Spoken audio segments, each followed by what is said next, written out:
Cass is a rare person. She didn't care what you thought of her. She didn't care if you liked her.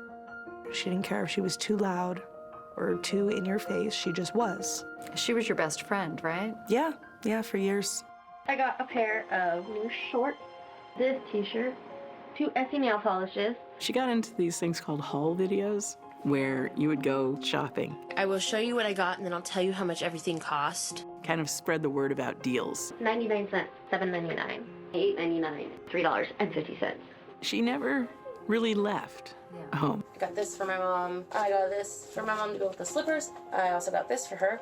She was always there, so we were really good friends.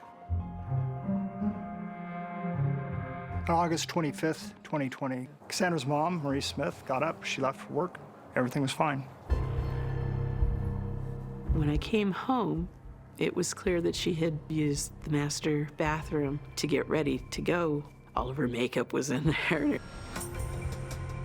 And then I didn't hear from her. I knew she had a shopping day planned, and her friend Alexandra was going to be meeting with her the next day. I remember I was late by about 15 minutes. I texted her, "Hey, where are you? Hey, I'm sorry I'm late." I got no response.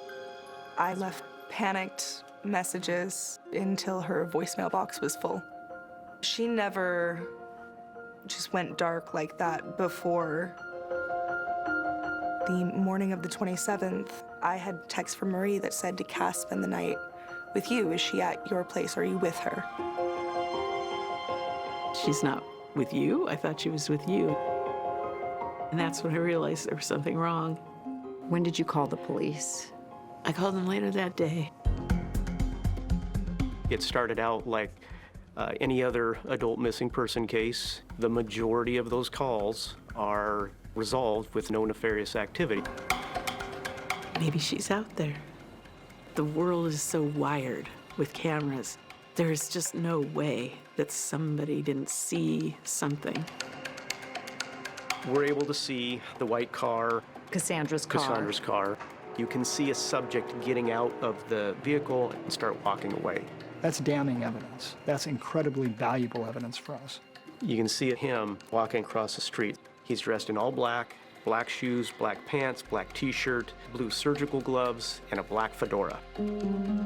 He knew something, he was involved, but there was something going on there we didn't know about. Yeah, she was keeping a secret. She didn't want to tell me.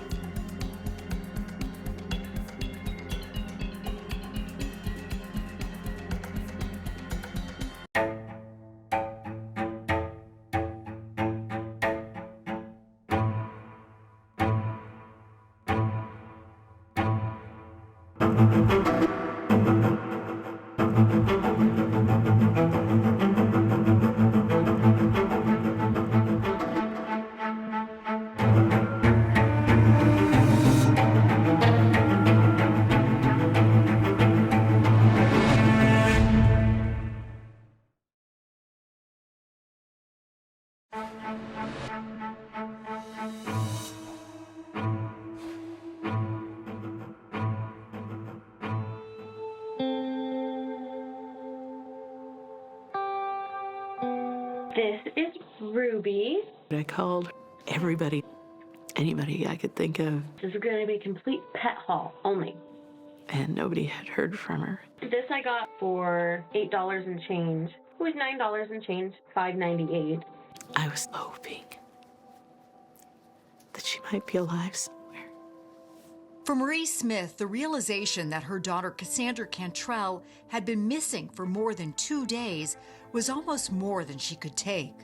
I never thought that I'd be the person sitting here talking about my daughter. I wanted her found. I don't even know how to explain how wrenching it is. Marie's close friend, Christy Sinclair, says it was agony. This can't be happening. This isn't real. She lost her phone. She lost her car. She had no money. I don't know. Anything but what you don't want to think about. Anything but that. I'll show you this. I made it was only $5. As Kassandra's family and friends grappled with her disappearance, police got to work. Pierce County Sheriff's Detective Franz Helmke was assigned to the case. His first step, talk to those who knew Kassanndra best. How did Marie describe Kassanndra? Normal? I got her these pajamas. They're so cute. Responsible? Yeah, responsible. She would, call, let her know, where she was going. Detective Helmke learned Kassanndra was close with her family and good about staying in touch. They're selling these for $15. She enjoyed making those YouTube shopping videos and loved being on stage. She'd even joined a local production of the Rocky Horror Picture Show, where people act alongside the movies. Marie says it was a perfect fit for her daughter. She was with a group of people who were a little wacky like her. She was good, and she was adorable. Sherry Mueller, the show's producer, recalls Kassandra's natural talent. She was playing a character by the name of Janet Weiss. She also learned the character of Columbia. By all accounts, at the time of her disappearance, Kassanndra was a happy 33-year-old and not someone who would run off. This wasn't the typical missing person that was going to come home in a couple days. Detective Helmke canvassed the area around where Marie and Kassanndra lived and found on a neighbor's security camera a clip of Kassandra's white Mazda on the morning of August 25th. It was seen leaving the neighborhood. Did you see any video of the car coming back? No. As the hours ticked by with no sign of Kassanndra, her family and friends tried to remain hopeful. It was particularly difficult for Kassandra's twin brother, Rob. Growing up, the two were inseparable and would stay up late at night to watch scary movies. She was never scared of that stuff? No? Wow. We laughed at most Tough. of it. Okay. She's just a tough girl then. Yeah. As they got older, their shared passion for movies evolved into collecting memorabilia. They even dreamed of opening their own collectibles shop. Half price, $2. It was only $5. But as close as they were, Rob couldn't imagine where his sister went, and he was filled with remorse about their last conversation. We were having an argument. She wanted to actually come over on the 25th, but I ignored her. The 25th of August, 2020, the day Kassanndra went missing. That's a big regret, I imagine, still for you. Yeah, because then she probably would have told me what she was doing that day, and I would have at least known where she had gone. Kassandra's family and friends organized searches. I can't imagine what that must feel like to be out there searching and knowing what you could possibly be looking for. You put it in the back, you don't think about that. It's just help me find a clue, help me find a clue. And then, 3 days after Kassanndra vanished, police found her white Mazda, unlocked, with the keys still inside. It was almost underneath Interstate 705, which goes into the heart of the downtown Tacoma. It's an industrial area where groups of homeless people often camp. There are cars in the area. Did something happen down here? Strange place for a young woman to park a car and Yeah. then go missing. Yeah, Are alarm bells going off then? yeah, increasingly. She had clearly gotten ready to go somewhere. Where did she go? Who did she go to see? Detective Helmke had ordered an emergency trace on Kassandra's cell phone to try and find her last known location. And he discovered her phone last pinged about 2 miles south of a tower on Vashon Island in the Puget Sound.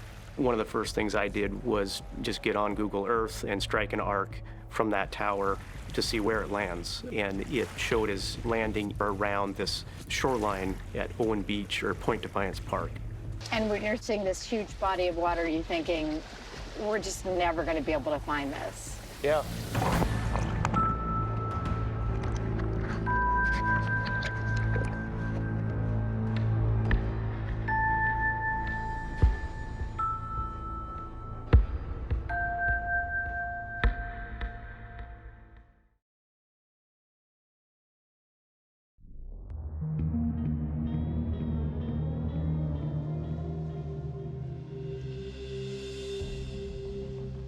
Investigators chasing that last ping from Kassandra's cell phone knew it was somewhere here in the vast waters of the Puget Sound, which is nearly 100 miles long.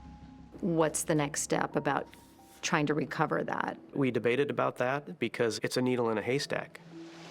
It's a huge body of water.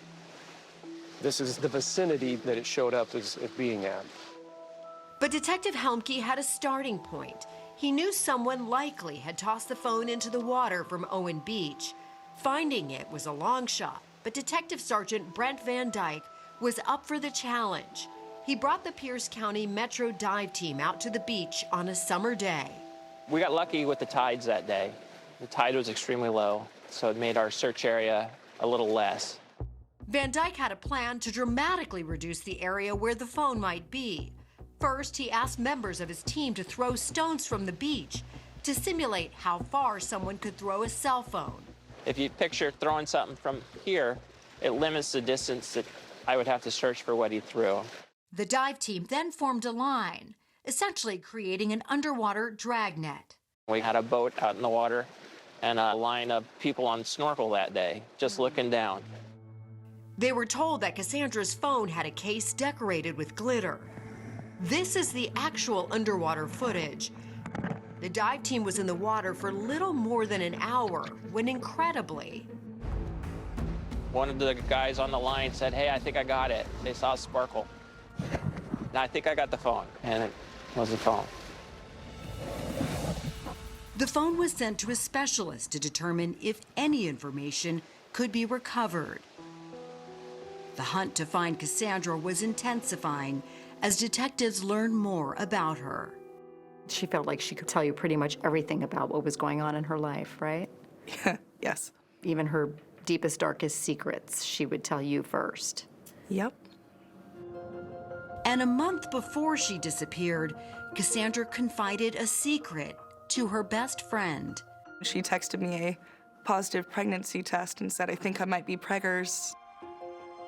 And the day she was supposed to meet Alexandra but never showed up, it was going to be her first ultrasound. For Detective Franz Helmke, learning Kassanndra had been pregnant at the time of her disappearance changed everything. This is what is now piquing my interest. Normally in a situation where a pregnant woman disappears, you look at who the partner is first. Correct. Kassanndra had also told her mother she was pregnant, but didn't provide details. I asked Marie, did she tell you who the father was? And she says, well, it was some guy she met online or through a dating app. She told me it was not somebody that she was actually seeing and that he didn't even live in the area. It was no secret Kassanndra was actively dating, using apps like Tinder. And Marie told detectives about an old boyfriend Kassanndra was still in touch with, Colin Dudley. The two had dated back in 2006 while in the Rocky Horror acting group. The show's producer, Sherry Mueller. Colin played a character called the criminologist on stage. Outside of the stage, when he wasn't performing, he was the head of tech, and he kind of ran the cast. But after dating for several months, Colin and Kassanndra broke up. Colin started a relationship with another cast member, Rebecca Fisher, and the two eventually moved in together. Steve Ammon hung out at their home regularly to play a game called Dungeons & Dragons.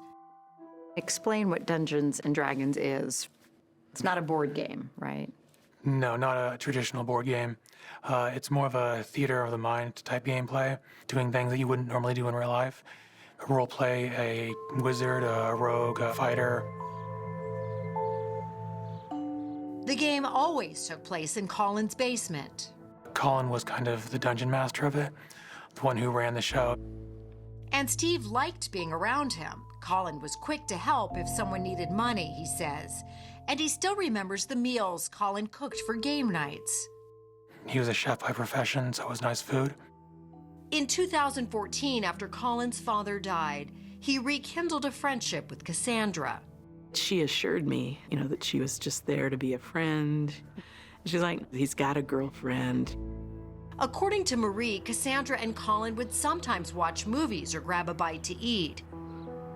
At some point, Alexandra says, even though Colin was living with Rebecca, his relationship with Kassanndra once again turned romantic. And Kassanndra told Alexandra that Colin was the father of her baby. She was very excited. She talked about, names and games she wanted at the baby shower. She had a Amazon registry already made. Cassandra's only hesitation whether she should tell Colin. He was with Rebecca and had mentioned he didn't want to have kids. But Alexandra says Kassanndra did tell Colin she was pregnant, and he was okay with it. She called me, and she said, well, I told him, and it went better than expected. He was calm and said not to worry about it, and that they would talk. Detective Helmke wondered if Colin knew where Kassanndra was. We're just trying to follow up with people who knew Kassanndra, places she likes to go that we could maybe look. Colin sat and talked with Detective Helmke on his front porch, and the conversation was recorded. This is a recorded statement. We're going to be taken from Colin Patrick Dudley. So, we just kind of begin with just simple, hey, tell us about you and Kassanndra. How did you meet? I met her at the Rocky Horror Picture Show. We were in a relationship for a couple of months, and then we broke up in 2006. I then started kind of running some of these things by him that people were telling me. Talking to other people, talking to Kassandra's family and some other friends. They reported that she was about 10 weeks pregnant. And what we've been hearing is that she's been telling people that you are the father. No way. No. Hell no. Colin was adamant. He and Kassanndra were not in a relationship, and he was most definitely not the father of her child. I asked him, are you sure? No one-night stands, no, hookups after the fact or anything like that. No, absolutely not, he says.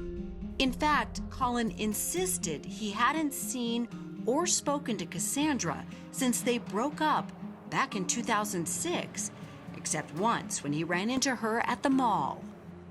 You have no contact with her, no messages or no Facebook or anything? No. Helmke believed Colin was lying, but could he prove it? It turned out a clue to finding the answer was in Marie's paperwork.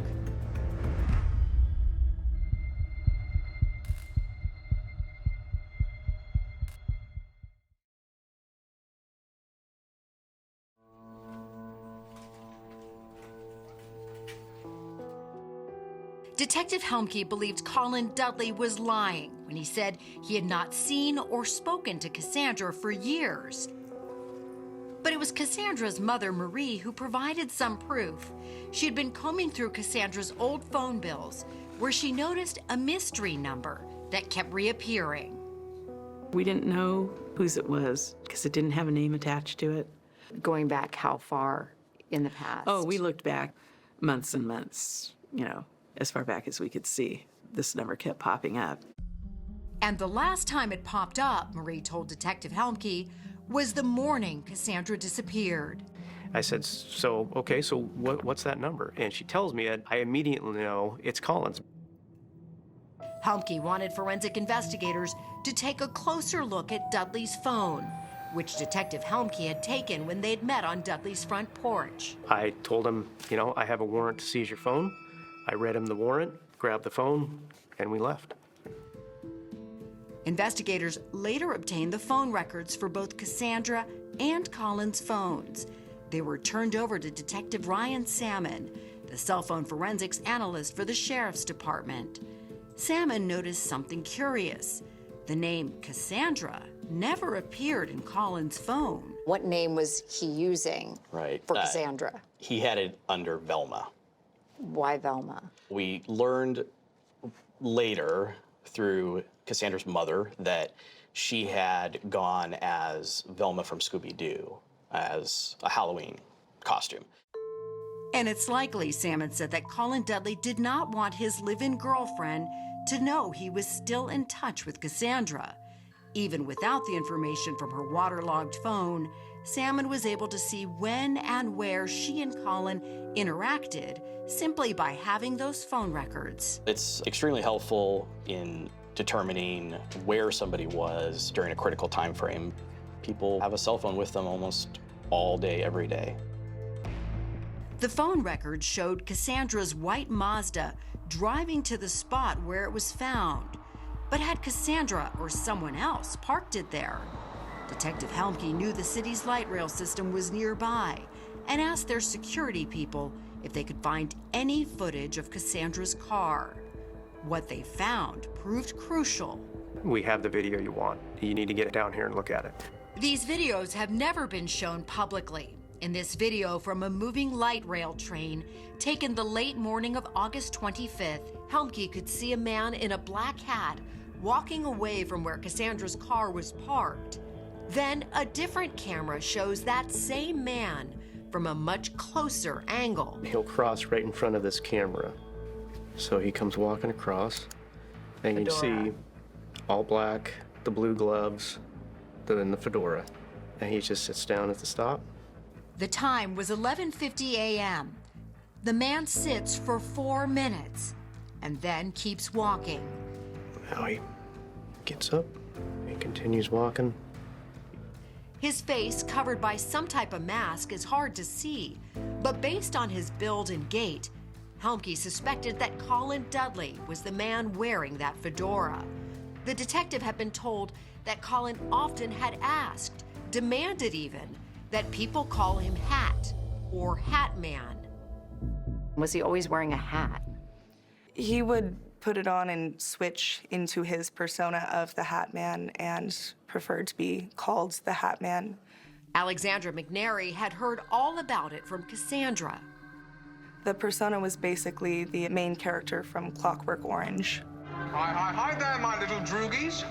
Very dark, intentionally so, morally dubious. Did you see the security video at all of the man in the hat? I did get to see it. And did you look at it and say, that's Colin? Well, who else would it be? In that video from the light rail system, the man in the hat keeps walking right into the Tacoma Dome Station parking garage, only blocks away from where Kassandra's car was found. Helmke asked security personnel at the garage if they had any footage. The answer was a resounding yes. They find him walking into the parking garage to a truck. You can see him using a remote-controlled opener, gets into the truck, and then as he exits the parking garage, you can see pretty clearly in the video the license plate, which comes back to Mr. Dudley. That was Colin's Chevy truck, proving the detective said that the man in the video and Colin Dudley were one and the same. Detective Helmke was convinced that Colin had done something to Kassanndra, and he wanted to get into Dudley's house immediately. We don't have a body. We don't have any true evidence that Kassandra's dead. We're still hoping maybe she is tied up in the basement. 6 days after Kassanndra Cantrell vanished, a SWAT team burst into Colin Dudley's house. What do you think is the strongest piece of evidence connecting Colin Dudley to Kassandra's disappearance? Chat now with the 48 Hours team on Facebook and X.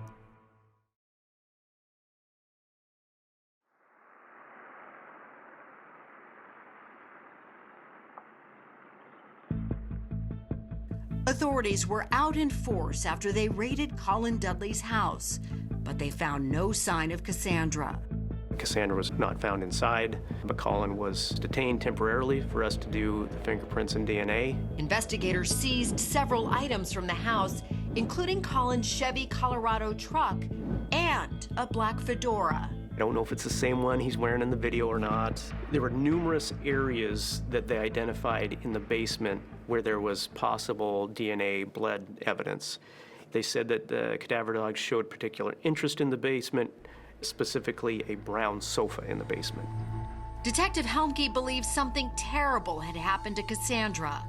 Dudley had stopped talking to investigators, but his live-in girlfriend, Rebecca Fisher, a carpenter, agreed to sit down for an interview. Do you think he would be capable of hurting Kassanndra? After a 13-second pause, Physics would say, yes, he's got size and strength on her. I don't think he would. No, he would not. And investigators could not prove otherwise. Dudley was free to go. Why can't you arrest him? Well, he's guilty of something, but what is he guilty of? Detective Helmke wanted to know every move Dudley made on August 25th, the day Kassanndra went missing. And he said it became clear that Dudley had hatched a well-thought-out plot to get rid of Kassanndra. He had planned this and probably was pretty meticulous in his planning. In his police interview, Dudley said that early on the morning Kassanndra disappeared, he visited Costco. So the first stop he makes is at a Costco gas station. Then he went to a second Costco to pick up supplies for what he had told detectives was a spring cleaning. Investigators subpoenaed receipts and the store provided video. Here, surveillance cameras pick up Dudley in the store around 7 a.m. This is where he said he stopped because he needed supplies for his spring cleaning. Correct, yes. The video is so crystal clear. We think that probably the garbage sacks. Store records show that Dudley purchased a box of heavy-duty trash bags. Goes back to his house. Right. Detectives say then Dudley dropped off the supplies at home and drove to the Tacoma Dome Station parking garage, arriving at 8:17 a.m. We have surveillance video for that too, which shows that truck again. Now in the back, you'll see a bike, and then you'll see him get out and put on a helmet and get on a bike and ride it away. Dudley left his truck in the garage and began pedaling home. It's about a 20-minute ride. Investigators believe he wanted to be home by 9 a.m. because, as it turns out, he and Kassanndra had made plans at his house. Sure enough, text records show that Kassanndra was outside Colin's house at 8:49 a.m. She said, "I'm a bit early, that okay?" And he says? He says, "Yep, come on down." And those two messages were both deleted out of his phone. And so the two phones are then pinpointed in that same location at the house for a couple of hours. Right. For a little more than 2 hours, neither phone showed any movement. And it was during this period of time investigators believe Colin Dudley likely killed Kassanndra Cantrell. Shows you the amount of premeditation that went into planning this. Right. It appears investigators say that around 11:40 a.m., Dudley turned off his cell phone, as Cassandra's phone shows it moving away from the house. Detective Salmon says that's because Dudley had her phone with him as he drove her car to the spot where he abandoned it, near the light rail station. He turns his cell phone off, but doesn't turn her cell phone off and is driving around with it? What was he thinking? Apparently he wasn't thinking well enough. Not as smart as he thought he was. You'll see Cassandra's car. Is that it right there? Yep, The white that white car? one coming down. And then you see Dudley in the hat walking away from her car. Remember how he paused for a few moments and sat down? Detective Salmon believes he was gathering himself after murdering Kassanndra. I think he's just physically tired because of probably how violent the incident was. Detectives say Dudley then retrieved his truck from the garage where he had stashed it earlier that day, drove to Owen Beach, and tossed Cassandra's phone into the Puget Sound. And what time roughly was that last ping? It was around 12:45 p.m. But while investigators had discovered her phone in the water, they still hadn't found Kassanndra. They had no idea what Dudley had done with her. But they did have his Chevy Colorado truck, and Helmke had an idea. As an investigator, I've been exposed to different technologies, and we knew cars had electronic evidence contained in them. Almost every car or truck has reams of data that can be extracted, as illustrated here. So this is where the major break in the case came through. You can turn your cell phone off and not necessarily be able to track, but you can't turn your car's black box off. Exactly. Helmke got a warrant to remove the truck's black box, essentially a computer that tracks and records nearly every move a vehicle makes. He reviewed the data, which confirmed much of what they already knew from the phone records. But there was something new that caught everyone's attention. The truck's black box had a record of Colin Dudley's movements on August 26th, the day after Kassanndra visited his house. And this is the next morning. Correct. So now we're at 6 a.m. And then, of course, we noticed where the vehicle stops, that there's a large wooded ravine. On September 22nd, 2020, Detective Sergeant Brent Van Dyke rushed to that ravine, which is 8 miles from Dudley's house. It was nearly a month since Kassanndra had gone missing. I got there first and looked over the hillside, and you could clearly see that there was a garbage can halfway down the hill. You could see that the garbage can had a bag liner and some ropes around it. He also spotted blood. So you clearly at this point knew you had remains. Oh, absolutely. Helmke, also at the scene, wanted to make a quick identification, and he knew that Kassanndra had a distinctive tattoo. I asked them to take a picture of it, so they took a picture and came walking up the hill. Helmke recognized the tattoo immediately. Kassanndra Cantrell was dead. Helmke's heart sank when he thought about calling Kassandra's mother. So I called Marie and told her that I had information that I needed to share with her. My first question was, is she okay? And he said, no, I'm sorry. She's not. Kassandra's twin brother, Rob, overheard that phone call. The second I heard her screaming, I knew that they had found her. Colin Dudley was arrested that night and later charged with first-degree murder. Investigators felt they had built a strong case, so strong that they decided not to try and retrieve the information on Kassandra's waterlogged phone. The case barreled toward trial for 2 years, and then Kassandra's friends and family heard that prosecutors were considering making a plea deal with Dudley. They could not believe it. It was premeditated. It was literally cold-blooded. I have no words. A lot of anger, though. A lot. See more evidence of how the case against Colin Dudley came together at 48hours.com.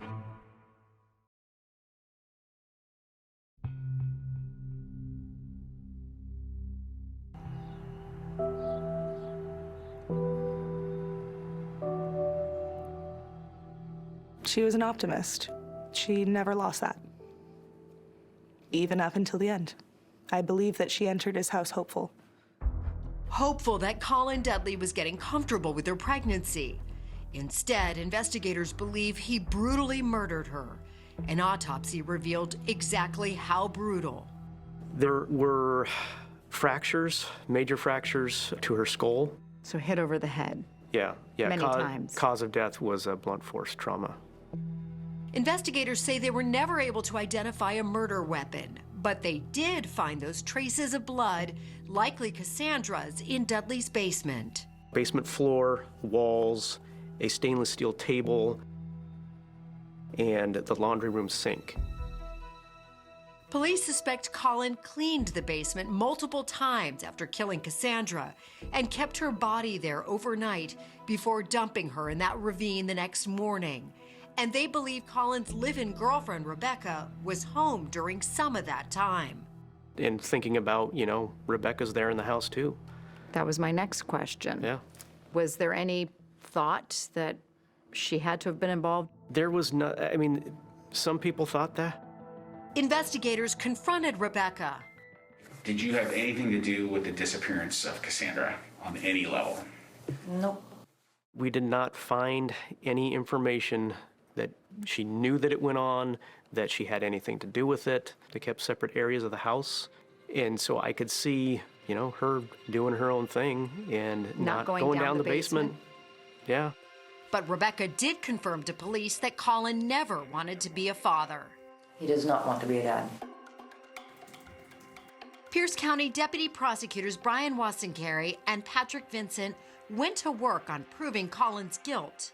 I thought this was a very strong case, at least circumstantially. I mean, oddly, it's not one in which we had a great deal of physical evidence. It was a case that relied on essentially digital records. Like that video of Colin leaving Cassandra's car, those phone records placing Kassanndra at Colin's house the morning she disappeared, and the data showing Colin's truck where Cassandra's remains were eventually found. For the prosecutors, it seemed like a lot, but they were concerned about convincing a jury at trial. We don't have an eyewitness. We don't have a murder weapon. We don't have a confession. So when the defense offered to accept a plea deal, the prosecutors negotiated. Eventually, Colin Dudley agreed to plead guilty to murder in the first degree for killing Kassanndra. The prosecutors brought the deal to Cassandra's family. They were furious. But on November 14, 2022, Colin Dudley formally entered his guilty plea. With regard to the charge, murder in the first degree, having pleaded guilty and not guilty. Guilty. He was sentenced to 26 years in prison. I have no words that would even encompass the frustration, anger, sadness, heartache. Cassandra's family and friends had wanted a trial where the full story was told. They're also upset that someone guilty of murdering a pregnant woman would only get 26 years in prison. You think the system is broken? Very broken in this case. How is it that somebody can do what he did and not have to spend his life in prison? It was a sentiment Steve Ammon shared. He felt betrayed by his one-time friend and had even written a letter to the judge saying he should not be out at all. He won't learn from this. Colin Dudley likely will get out, and with good behavior, he could be free again as early as 2044. He should never see the light of day again. Because when he gets out, he could be in his early 60s. Yeah, and he's still got all that time to live. Cassandra's family wants to make sure that no one else suffers the way they say they have. They would like a law in Washington state that if someone is guilty of knowingly killing a pregnant woman, they would automatically get a life sentence. No possibility of parole, you die in jail. Until there's any sort of resemblance of justice, I'm not letting this go. And while the family wages that fight, Cassandra's twin brother is trying to honor his sister in other ways she would have loved. You did, though, finally open that dream that you had together, your own store. Yes, and I got a big mural of her hanging in the window, and then photos throughout the store of her. It's a living tribute to her.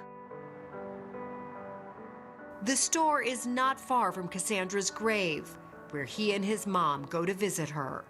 You know, say hi, keep her headstone clean, bring her flowers. Do you think what life could be like with her now if she had had the chance to live her life and be a mom? Yeah, I think about it a lot because she had all of these plans, you know. She had all of these sweet plans. Marie says her daughter lived life to the fullest, immortalized by that distinctive tattoo she had of her favorite quote. We don't stop playing because we grow old. We grow old because we stop playing. She always had something up her sleeve, She would spring little surprises on me. And that's what I miss most, is just a happy presence.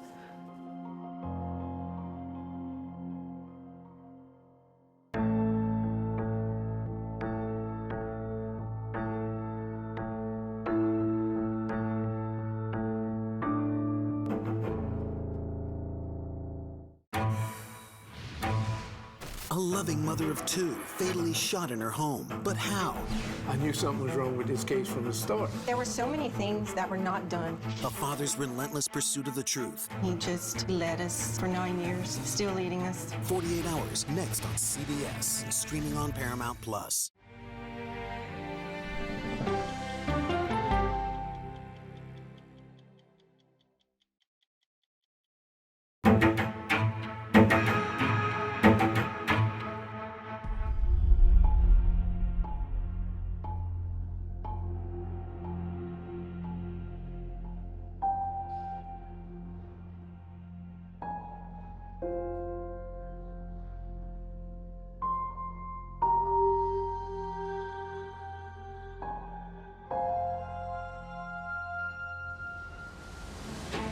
"16-year-old Sarah Yarborough is being remembered as talented, creative, and kind.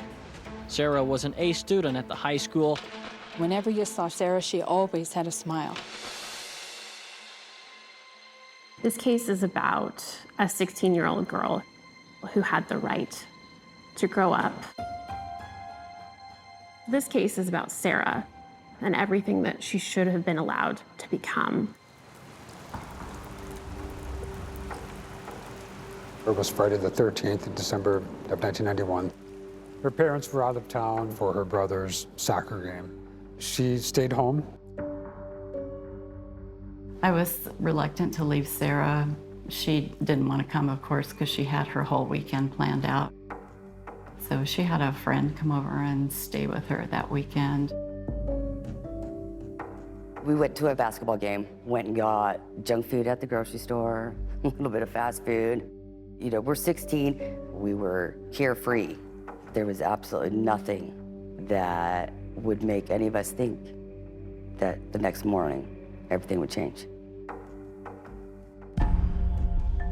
So Saturday morning, Sarah woke up kind of in a panic. She woke up and said, "I'm late for practice." She put on her drill team uniform and ran out the door. She went to the school and discovered that she was early. So she parked in her car and waited for the rest of her team to show up.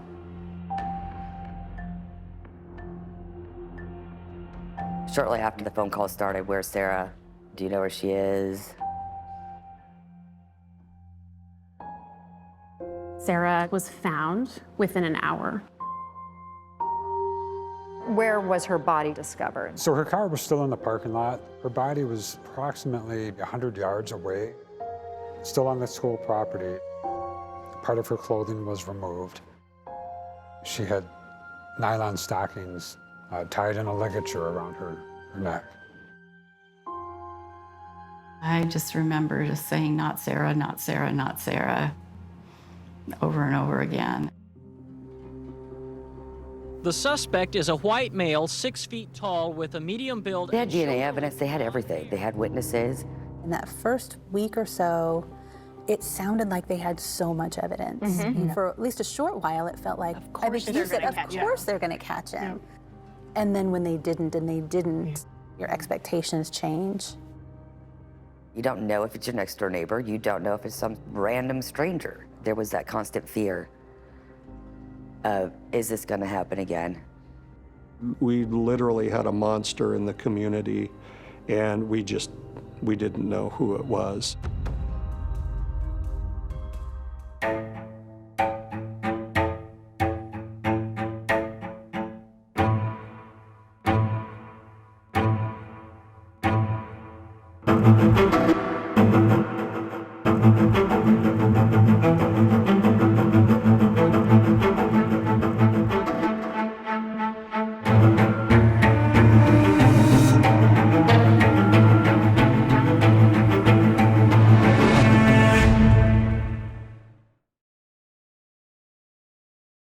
How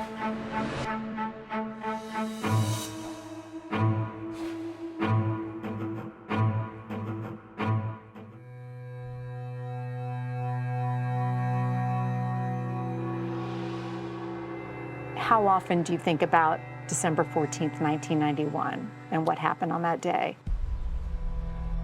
Quite a bit. It's a very traumatic thing to go through. It's been over 30 years, but the details of that day have never faded for Drew Miller. I had my friend spent the night at my house. We woke up that morning, watched cartoons, ate cereal, left to go skateboarding. Drew, who was just 13 at the time, lived down the street from Federal Way High School near Seattle, Washington.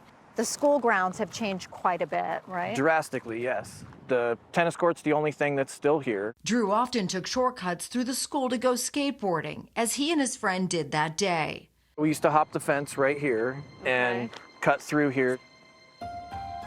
It was freezing cold that day. I mean, there was ice in all of the mud puddles. We just, started smashing them because it's fun. It sounds like breaking glass. That's when Drew says they noticed a man in the bushes. Right where you see the edge of this dugout right here, that was all bushes that were probably this tall. So we couldn't see him until he stood up. He's just staring at us from the bushes. That was pretty jarring, but then he just walked out of the bushes. So then we just assumed he's just smoking weed or something. The mysterious man kept to himself and walked ahead of the boys. Drew says they didn't think much of it until they came across a horrendous scene. There in the bushes, where the man had just been, was the body of a young woman. It was horrible, absolutely horrible. The way that he left her body, she clearly fought for her life. Drew says his shock turned to fear when he realized the man, who was still just feet in front of them, was now staring directly back at him. Does that look still haunt you? Oh, yeah. It's frozen in my mind. The boogeyman, then? Legitimate boogeyman. The boys raced to Drew's house, and police were called to the scene. When we approached the victim, on one of the pieces of clothing, we saw the name Sarah. Detective Scott Strathy with the King County Sheriff's Office was one of the first officers on the scene.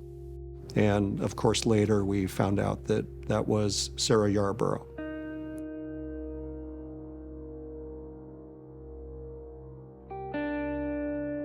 Even for experienced investigators, this scene was really hard to deal with. Just the innocent nature of this young woman in her school drill team uniform, with her hot curlers still in her hair. This was just pure, unadulterated evil. Investigators believed this was a sexually motivated murder. She was partially clothed. Her jacket, her undergarments, her bra had been removed and placed next to her body. Police discovered that the car Sarah had driven that morning was parked in the school parking lot, about 300 feet from where her body was found. There didn't really appear to be any sort of a struggle in the car itself. Detective John Free with the King County Sheriff's Office Major Crimes Unit would later join the investigation. She had a container of orange juice that she had made that morning. It was just sitting in the front seat. Nothing was tipped over. So the question was, how did she get from her car to this hill? What led her there? Sarah was one of these people that would help anyone with anything at any time. And part of our working theory was she coaxed into following, the suspect? Did he say something like, I'm looking for my lost dog, or I can't find my car keys? Perhaps Sarah, in an attempt to assist this person, may have followed him to that area. Tell me about this one. That was less than a week, I think, before she died. I said, could I take your picture? Because your great-grandma really wants a picture of you and your drill team outfit. She goes, okay. It was just too incredible to believe that it could even happen. Sarah's parents, Laura and Tom Yarborough. I mean, who thinks that your daughter's going to be murdered? Tom and Laura had the excruciating task of having to tell their two sons the tragic news. Sarah's youngest brother, Andrew, was just 11 years old at the time. At that age, you probably never seen or heard your parents cry much, but that pain in the voice is very, very vivid. Sarah, who had just started her junior year in high school, had big plans for her future, starting with college. She didn't want to go to a state school. She wanted to go to a school far away. She loved to travel. I actually would hear her say, I can't decide if I want to be a museum curator or an engineer like my father. Yep. And I was always rooting for the museum curator. Liberty Barnes, Christy Gutierrez, Amy Perotti, and Mary Beth Tomey were some of Sarah's closest friends. So this was after the last day of 10th grade, and we're just kind of goofing around afterwards. And that totally, I mean, you can see there's Sarah right in the middle of it, just being goofy. The fiery red hair. Was that her personality a little bit? Yes. Yeah. She was artistic, she was creative, she was smart, she was feisty. Imaginative. All of those things. She would be the last one to wait for someone. Always be there with a smile. She would help with homework. It was her ultimate kindness. After Sarah was ripped from their lives, they say their sense of safety was gone forever. You grow up getting all the safety conversations with your parents, and bad things can happen, and it's all this sort of like vague possibility out there, and then all of a sudden it was like, no, it can really happen. Yeah. It really did just happen.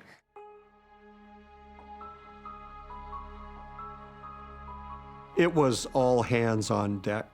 The sheriff's office put everything they had into solving this case as soon as they could. And the killer left behind important evidence. Sarah had not been raped, but the killer's DNA was found on pieces of her clothing. There was semen found on her underwear and on her jacket. We had a full male DNA profile. DNA technology was new back in 1991, but investigators hoped that DNA would someday lead them to Sarah's killer. In the meantime, they had eyewitnesses. I thought for sure somebody would know him. Drew and his friend who was with him the morning they found Sarah's body worked with police, and a sketch of the man they saw in the bushes was released to the public. Police would later release a more elaborate sketch. I very vividly remember going through yearbooks, going, okay, who looks like this sketch? Everyone, it felt like at one point was a suspect. But as days went by and as leads dried up, police kept coming back to Drew and his friend. They just made me feel like I was the only person that could help them solve this. I know that wasn't the intent. Like, you know, the officers are just doing their best. How much pressure were you feeling? It's unimaginable pressure. And despite everyone's best efforts, it would take years to find Sarah's killer. This case was never forgotten.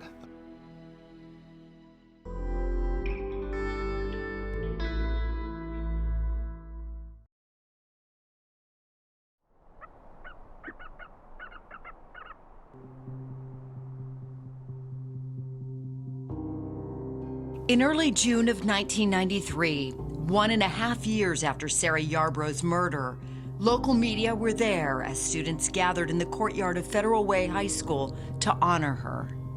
Bill Fuller, a family friend who helped spearhead the move for a memorial to remember Sarah, unveiled it with help from Sarah's younger brother, Andrew. It was quite a day. A lot of tears as they looked at it and could see Sarah in that bench. Bill Fuller has known the Yarboroughs for years, and his daughter was in Sarah's class. Sarah was fun to be around. That was probably what we missed the most, is she was fun to be around. The The bench reads Carpe Diem, seize the day, a mantra Sarah lived by. Encased in bronze are some of her favorite possessions: ballet shoes, a replica of Sarah's beloved dog Gibby, and books. Nice that people cared about her so much. Andrew Yarborough, now an adult, admits that he struggled as a young teenager. It was especially difficult to see those sketches around town of the man police believed murdered his sister. You know, there was drawings of the person's face all over in businesses in town. You know, I do recall that quite a bit, just having that kind of a constant reminder. Looking back, I feel like we didn't do a very good job with the boys. I think that we were so consumed by our own grief that we didn't take time to help them. I think we didn't really know how to help them. I mean, it wasn't something we had experience with. We didn't know anything about grieving ourselves or how to help them through it. And they weren't alone in their grief. Shannon Grant, the last friend to see Sarah alive, says she lived with constant regret. I wish we could go back and do it all over again. That I would have asked the other drill team members what time practice was, you know, maybe dropped her off. I mean, there's a lot of the what ifs. The milestones were especially painful. There was survivor guilt. Like, why am I filling out my college applications when Sarah wanted to go to college? This isn't fair. Every joyful occasion had this sorrow that went with it. That was, there's one missing from the crowd here. Graduation day, June 12, 1993, was an emotional day, but even more so since it fell on what would have been Sarah's 18th birthday. Laura Yarborough came to support her daughter's friends.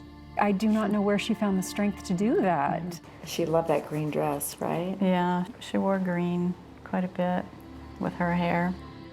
Laura Yarborough says Sarah's friends helped ease her grief somewhat, and she thinks she filled the void for them as well. Sometimes they would say, well, I'm going to date this person, and I just wanted to let you know because I wasn't sure if Sarah would approve of this person. So they would seek approval through you. You became sort of their surrogate. Yes. As life slowly moved forward, investigators kept working the case. I describe it as like a relay race where the baton was handed off from one detective to the next over the years and decades. I kind of refer to myself as the fifth Beatle in this investigation. By the early 2000s, investigators had received over 3,000 leads, and advances in technology made them hopeful. They entered the DNA from the crime scene into the recently established CODIS system, a national DNA database that includes profiles of convicted offenders. The strategy was to continually try to see if there would ever be a match while also investigating leads. But over time, there appeared to be no match. For us to have DNA evidence from the suspect but not have that linked to anybody, it just didn't make sense. It seemed hard to believe that the suspect hadn't committed any other prior crimes where his DNA wouldn't be in the system. That's when he says detectives realized they had to go in a different direction.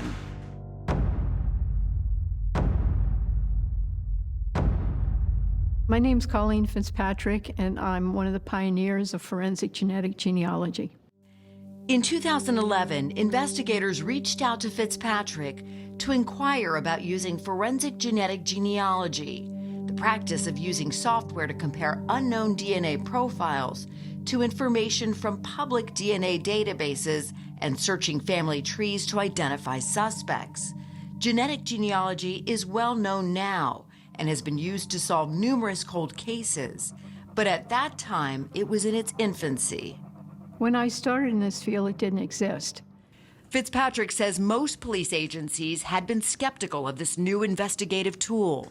The police thought I was crazy, you know, this little old lady with a crazy idea, and I was actually almost laughed out the room. But the King County Sheriff's Office took a chance on Fitzpatrick. It was for free. I just wanted to see if it worked. What are you going to lose if you try something? The Yarboroughs were encouraged. I think it wasn't until we met Colleen Fitzpatrick that I really began to think, oh, you know, they're going to find this person.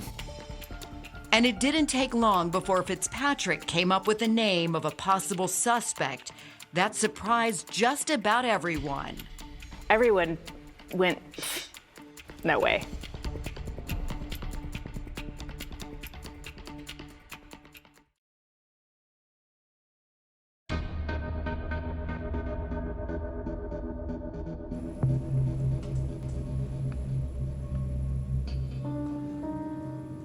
From the beginning, it was very promising. And the story took some really bizarre twists.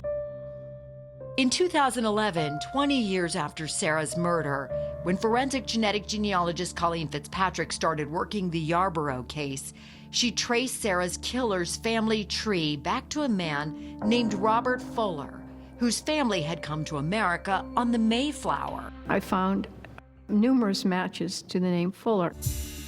When Fitzpatrick gave the name Fuller to the King County Sheriff's Office, they immediately knew of one person with that last name. Bill Fuller, the Yarborough's close family friend, who helped get that memorial bench built for Sarah. Naturally, that piqued our interest. From the beginning, Sarah's family and friends believed Bill Fuller had nothing to do with Sarah's murder. He didn't look at all like the suspect. The wrong hair color, he's short, he's not tall. He just didn't fit the profile at all. Fuller's age didn't match the profile either. He's 79 years old now, but was 48 years old at the time of Sarah's murder, at least 2 decades older than the man Drew Miller described. There was no way that I could be even remotely connected to the case. He fully cooperated with police and voluntarily gave them a DNA sample. It didn't match the DNA found at Sarah's crime scene. Yet Fitzpatrick remained optimistic. The good news is that we came up with a possible last name to investigate, and this was the first break in the case in 20 years. Fitzpatrick knew that Sarah's killer was in the Fuller family tree somewhere, so she and her team went back to work. And as the years went by, she knew she was only getting closer, especially after 2018, when forensic genetic genealogy was used to identify the Golden State Killer. Golden State Killer really started the big revolution. Things had evolved that we had the data to work with. The technology was in place that we could go for it. Then in September of 2019, Fitzpatrick's team made a breakthrough. They came up with 2 new possible suspects, brothers Edward and Patrick Nicholas, who, as the DNA showed, were distant cousins of Bill Fuller. You know, this is 8 years of on and off and looking at it, never giving up. This is it. This is exciting. Edward Nicholas was a registered sex offender. His DNA was in the system, it was in CODIS. But Edward's DNA wasn't a match, so they zeroed in on his brother Patrick, who in 2019 was a divorced loner who lived a couple of towns away from Federal Way. We learned that he was working at a auto parts store, lived alone, no children, no friends or acquaintances that would even visit him. Everything that he did was mostly by bus. He wasn't driving. Detective Free says he discovered that when Sarah was murdered, the bus route Nicholas often took happened to go past Federal Way High School. Back then, Nicholas was just 27 years old, and around that time looked very much like the description of the sketch. It looked promising at that point, but we still needed to get a DNA sample from him to match up to the DNA evidence that we had. So in late September 2019, investigators came up with a plan. We assigned a team of undercover detectives to start doing surveillance on Patrick Nicholas in the hopes of obtaining a surreptitious DNA sample. Eventually, undercover detectives followed Nicholas to a laundromat. They saw him go outside and smoke a cigarette, and Patrick Nicholas was seen throwing the cigarette butt on the ground. That was collected by our detectives. That's what you needed. Yes. Right there, that cigarette butt. Yes. Actually, he dropped 2 cigarette butts and a napkin that fell out of his pocket, and all 3 items were collected. The DNA samples were rushed to the crime lab, and within days, detectives received the call they had been waiting for. The DNA matched. This was our suspect. Perfect match. Yes. Patrick Nicholas was arrested. There were so many suspects over the years. Was Patrick Leon Nicholas ever named as a suspect? Out of 4,000 tips, he was never named. I was pretty in shock. The news was a relief for Sarah's family and friends, who had never given up hope that they would get answers. One thing the detectives kept telling us was, eventually technology is going to solve this case. I trusted that. And they turned out that they were right. And I remember going out to my car and bawling, just bawling. Finally, they got him. When Drew Miller, who had seen Sarah's killer back in 1991, saw Patrick Nicholas's face, he says he knew they had the right person. What did he look like? The same guy, just older. Just the same evil face. eyes. Those evil eyes stayed the same. All these years later. Yeah. But it was not over yet. Why do you think you're here? I have no clue. During his interrogation, when detectives specifically asked him about Sarah's murder, he gave an alarming response. What we're investigating is the death of a young girl. Her name is Sarah Yarborough. Interestingly, he asked what year this was. And that really sent up a flag. Why? Why would you ask that? He's being told this is a murder case. We're wondering at this point, are there other victims?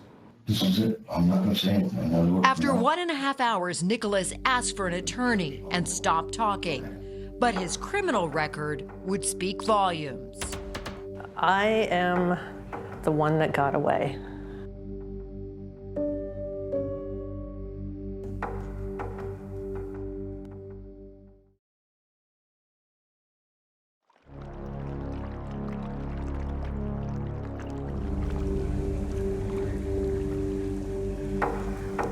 On a quiet morning in June 1983, 8 years before Sarah's murder, 21-year-old Ann Croney was sitting by her car along the Columbia River in Richland, Washington, when a man approached her.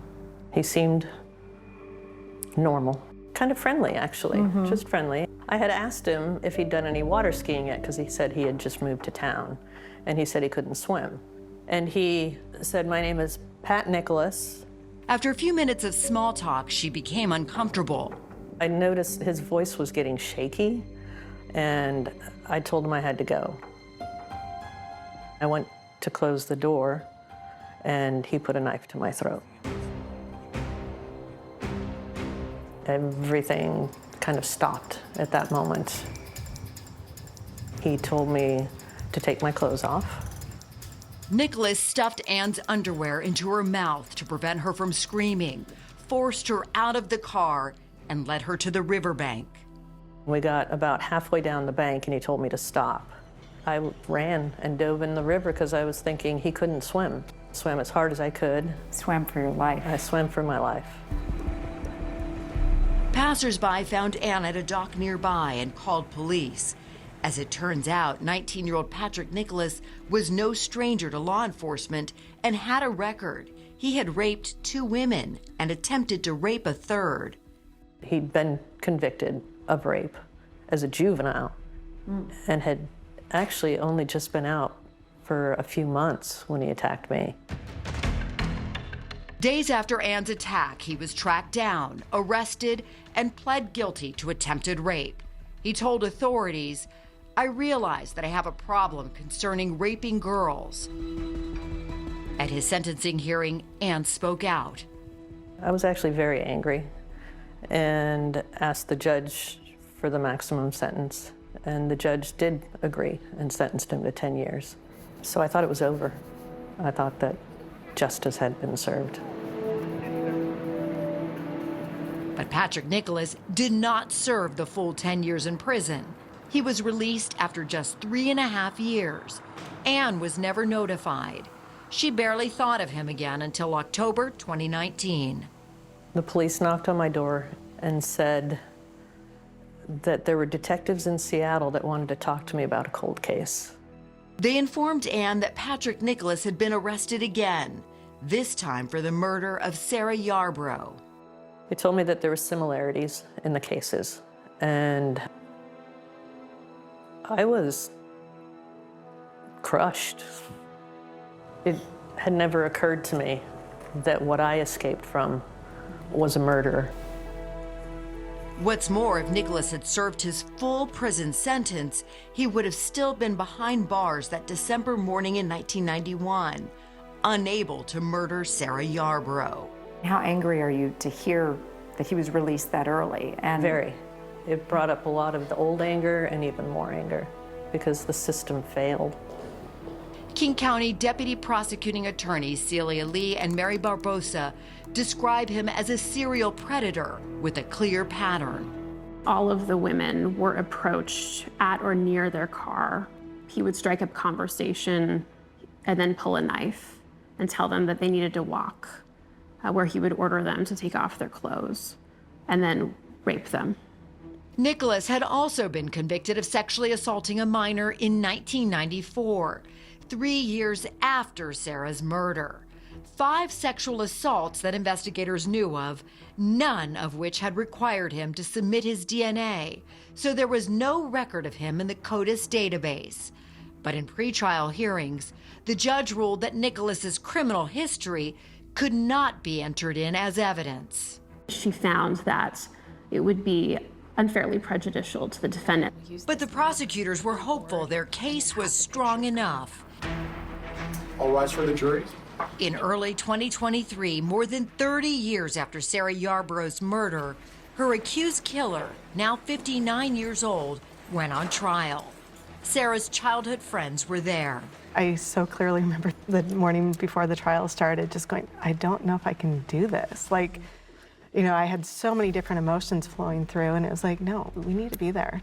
There was this absolute love for Sarah and the Yarboroughs that was so strong. Did you feel like they were a lifeline for you? Yeah. Be seated. You weren't in it alone, you were all in it together. As the trial got underway, the focus was on the DNA. What was your strategy then in trying this case? Well, we needed them to trust the science. There was a field that was emerging called forensic genetic genealogy.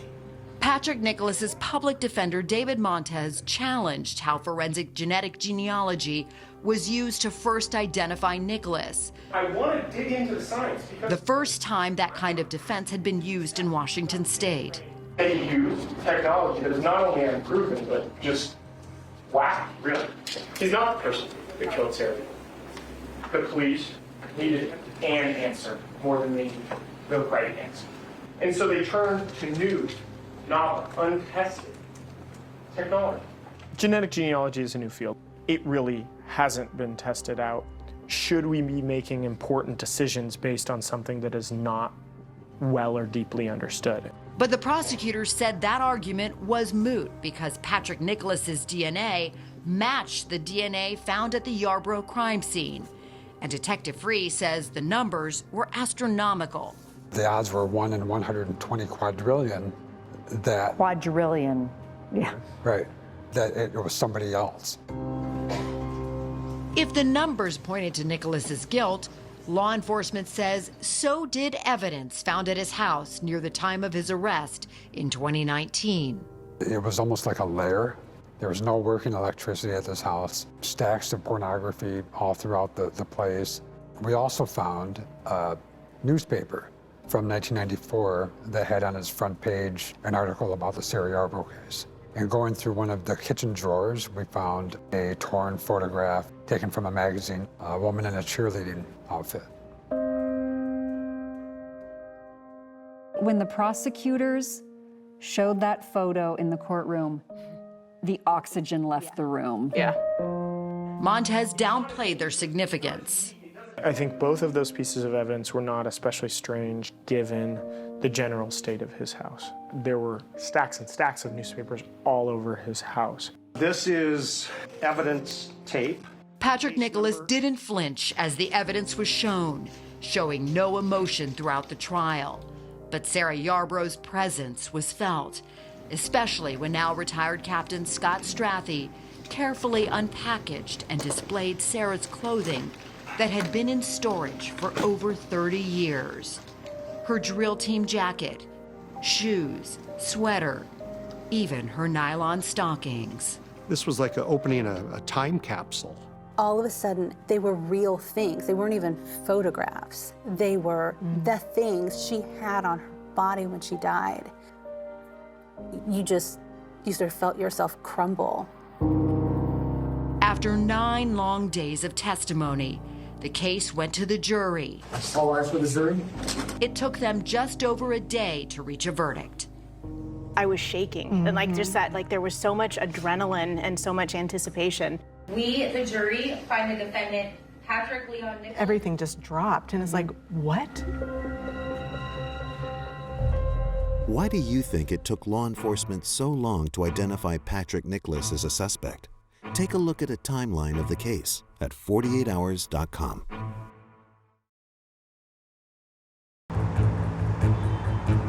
This is the state of Washington versus Patrick Leon Nicholas. Sarah Yarborough's loved ones had waited over 30 years for this moment. We, the jury, find the defendant, But then, Patrick Leon shock. Nicholas, not guilty of the crime of murder in the first degree, premeditated.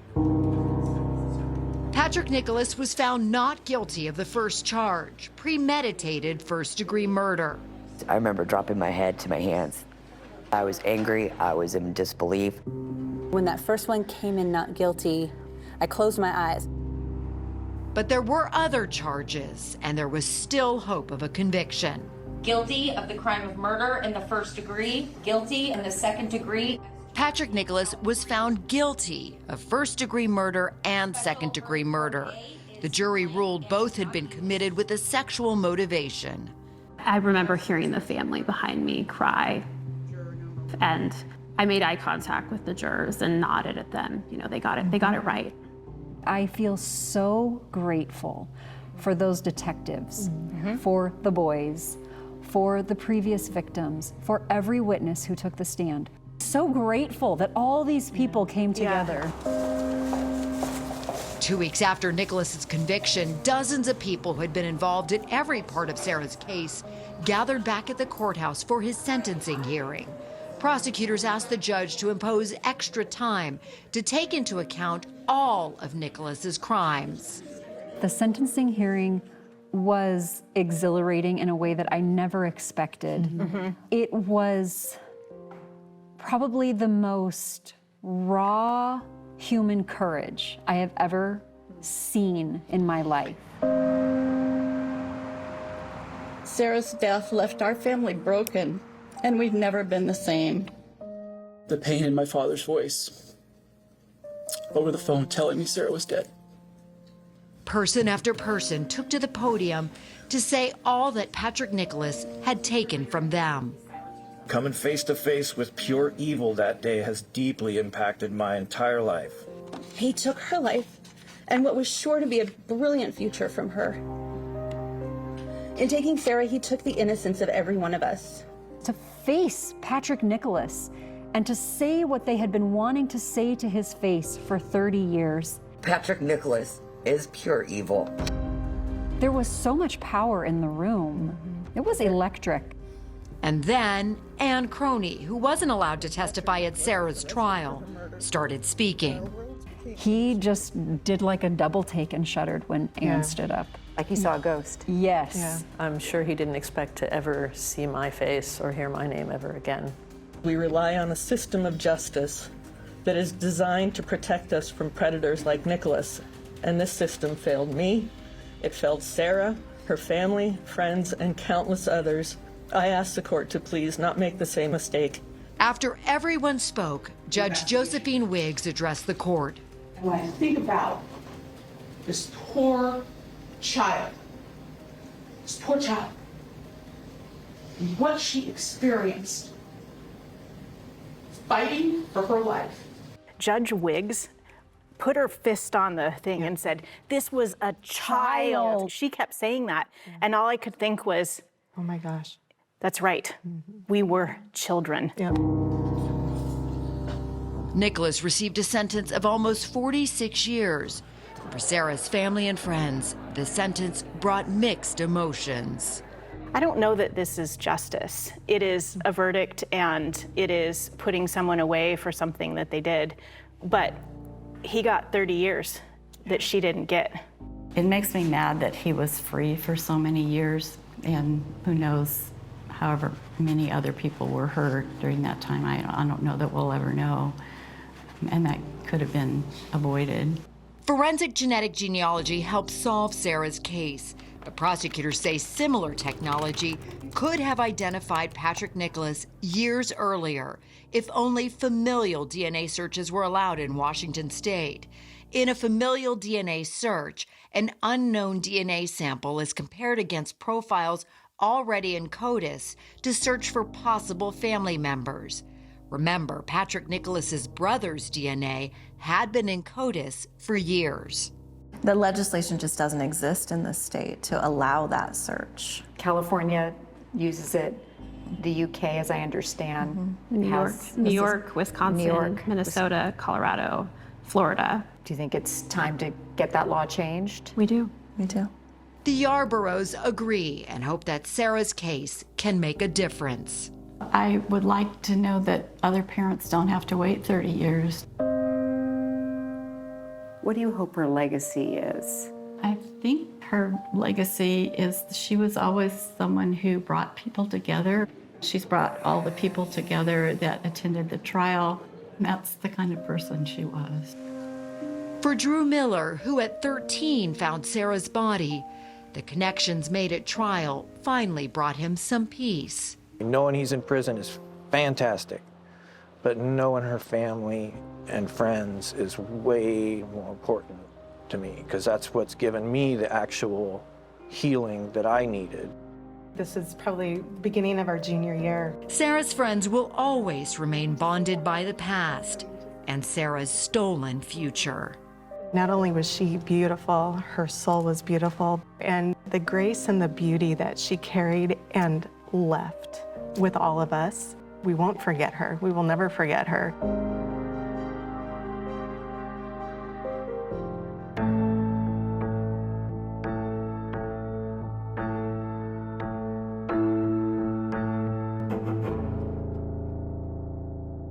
New CBS Next. He's not breathing. A surgeon's girlfriend found dead. He provided those drugs. Was this a case of a controlling doctor's depravity? This was not just some simple accident.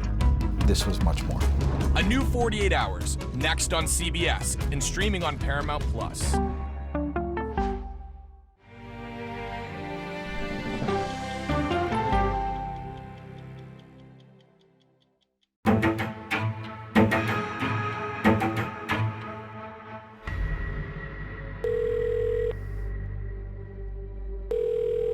What is your emergency? Shots fired. What is your name? My name is Spivey. Me and my wife had an argument. I accidentally shot her. You accidentally shot her?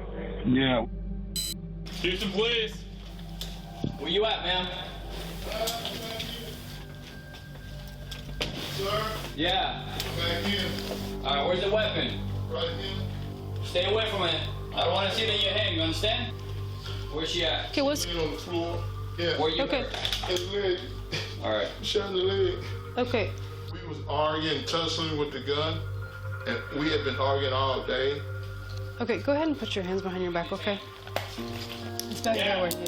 Renard Spivey was a long-time deputy sheriff, and the deceased was his wife, Patricia Spivey. Spivey, who also worked for a time as a TV judge show bailiff, is now charged with his wife's murder. There was a lot of publicity because he had been on a very popular reality TV show, Justice for All with Christina Perez. All rise. Court is now in session. He was the perfect person in front of everybody else. I think he thought the camera was always on. When it comes to how your mom died, Do you think it was accidental? No, it didn't make sense. It didn't line up. The security cameras, how important were the security cameras and the evidence? I think they were very important. On the surveillance, you clearly hear the 3 gunshots. 1, 2, 3. The prosecution's theory is that he shot her and then shot himself to cover it up. You don't accidentally shoot someone more than once. Was the autopsy consistent with an accidental shooting? Well, ultimately, I guess that's the million-dollar question. Whose finger was on the trigger? Who was the aggressor? She was threatening him with a gun. If he is the aggressor, then this is a murder. If she is the aggressor, this was either self-defense or an accident. This is the 9mm gun. This is the Renard's actual gun. It's cocked now. There is no external safety on this gun. And so any slight pull of the trigger would cause it to go off. There was no single piece of physical evidence that really conclusively pointed towards a particular verdict. Did you intentionally shoot your wife? No, ma'am. I love my wife.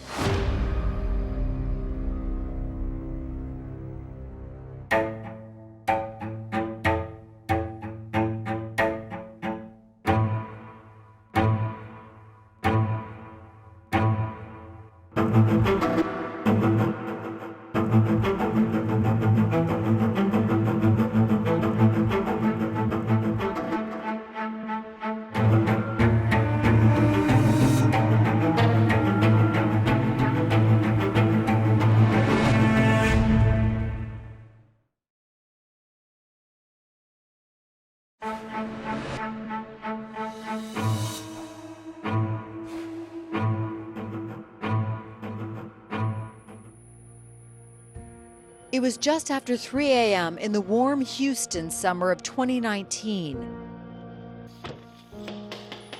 when first responders arrived at Renard and Patricia Spivey's home and found 52-year-old Patricia dead in the closet from multiple gunshot wounds. We can definitely see a wound in her abdomen right there. Okay. Sure. Will it be the entry point? It looks like it. We don't know if that's the only one, but that's definitely one there. Those signs of life. Her husband, Renard, had a bullet in his leg. He told officers the two had been arguing and fighting over a gun when it fired. What'd you shoot her? We was tussling in the chest and in the arm. Renard Spivey, a sheriff's deputy with Harris County, worked as a bailiff in courts. You're a deputy, you're sergeant, lieutenant, deputy? Okay. And played a bailiff on TV. All rise. For Justice for All with Judge Cristina Perez. I'm giving you one more chance to tell me the truth. Renard didn't say much more about what happened. Police detained him and had him transported to a hospital.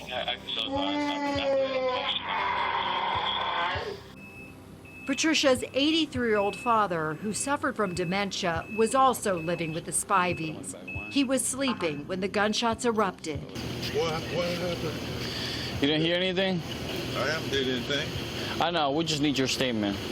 First responders on the scene wondered how a gun could go off multiple times by accident. If you get shot once, you're not gonna make the gun go off again. That's what I'm saying. And why a man of Renard's size, around 6'3" and weighing around 290 pounds, would need to struggle with his smaller wife to take control over a gun.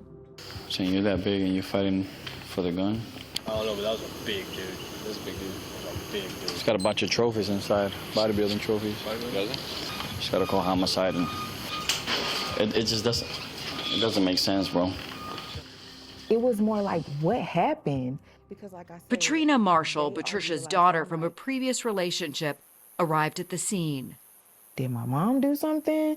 Did Renard do something? Like, what, did somebody do something to them? Like, I didn't know what to expect. Patrina says an officer told her her mother had died during a struggle with her husband. When he told you she didn't make it, had to be very tough to hear that. It was. But you held it together. I don't know. know, something really weird happened to me. I don't know, it's just like, I just kind of shut down and everything just became really numb. I still have not cried. Patrina says she regrets not seeing her mom for one last time. I just didn't get that. And I'm like, man, so she just sitting in that closet just the whole time. So, oh my God, I'm crying. Patrina never thought her mother's life would end this way. Her mother fell quickly for Renard. It was like her first everything. That was her first house. And it was Patricia's first marriage, Renard's third. When we met, I did like it. We kind of hit it off and stuff like that. 5 years after Patricia's death, Renard shared with us his feelings for Patricia. She was a fun person. She was spontaneous, and she was just a beautiful person. Renard had popped the question in 2013 after Patricia pointed at a ring she liked at a store. Right there where the ring was, I said, come here, I want to show you. I proposed, got on my knees and proposed to her. And she said yes right away. She said yes. And we had fun. We celebrated in Hawaii. And then they built their dream house, a 3,000 square foot home with a 3-car garage. But within a few hours of Patricia's death, Renard found himself under suspicion for murder. At the hospital, detectives wanted to interview Renard, but he refused. He would later tell us why. At that point, had you already gotten an attorney? I had a union rep who was an attorney, and he came to the hospital. Union rep, he said, do not talk to him. While investigators tried to figure out how exactly the shooting unfolded, the medical examiner was conducting an autopsy on Patricia. According to the report, Patricia had multiple gunshot entry and exit wounds, the fatal shot piercing through her lungs and heart. 48 Hours consultant and former prosecutor Lisa Andrews reviewed the case for us. The multiple shots is definitely what gives everyone a lot of pause as to why it's not an accident. The medical examiner ruled it a homicide, which is an intentional killing. On July 29, 2019, Renard Spivey was charged with his wife's murder. What was that like for you, now being behind bars for somebody who had been on the other side of the law for so long? It was tough. It was real tough. What I've been through, I wouldn't wish it on my worst enemy. Renard's twin sister, Renee Spivey Frazier, says she found out her brother was arrested when she got a call from a relative. And I just couldn't believe what I was hearing because I knew he loved her unconditionally.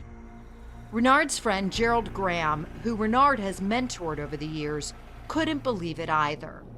Like, he's the big brother, the father, the uncle. I just want to thank y'all for all of the well wishes. I have never seen Spivey in any kind of altercation. I've never seen him raise his voice. Renard Spivey hired prominent criminal defense attorneys, brothers Dick and Mike DeGuerin, and Mike's son, Michael DeGuerin. One of the things that we were able to see in this case is they had a camera system in their home, and I watched their relationship. We wanted to see if there was anything there to provide a motive for wanting her to be harmed or dead, or that there was trouble in the relationship. It was a very loving relationship, as I could tell. But yet we know on that night, somebody went to bed angry. It looked like she went to bed angry. He did not.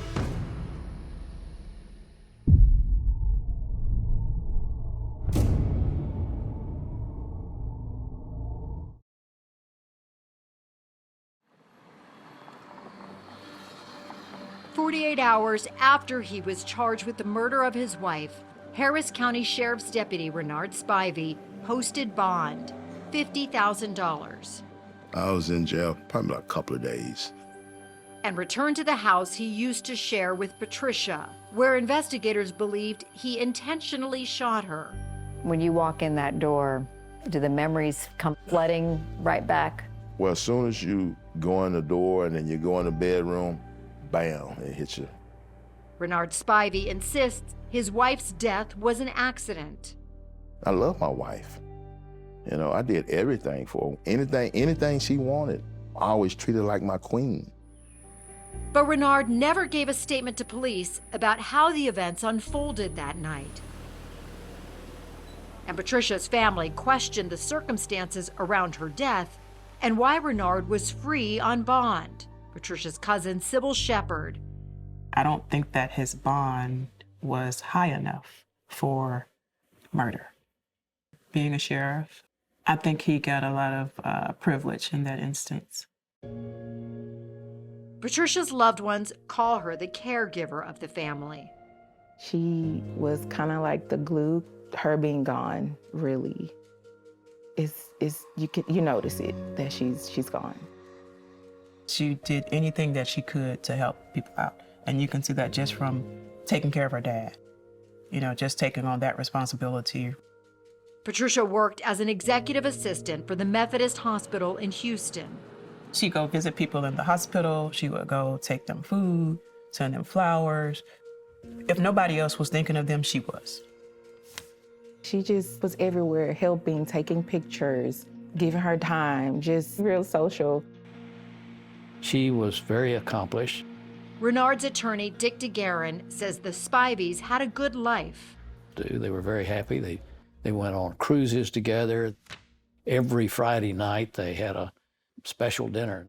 How would you describe Renard Spivey? I mean, the idea of a gentle giant, his size was, you can't avoid seeing how big he is.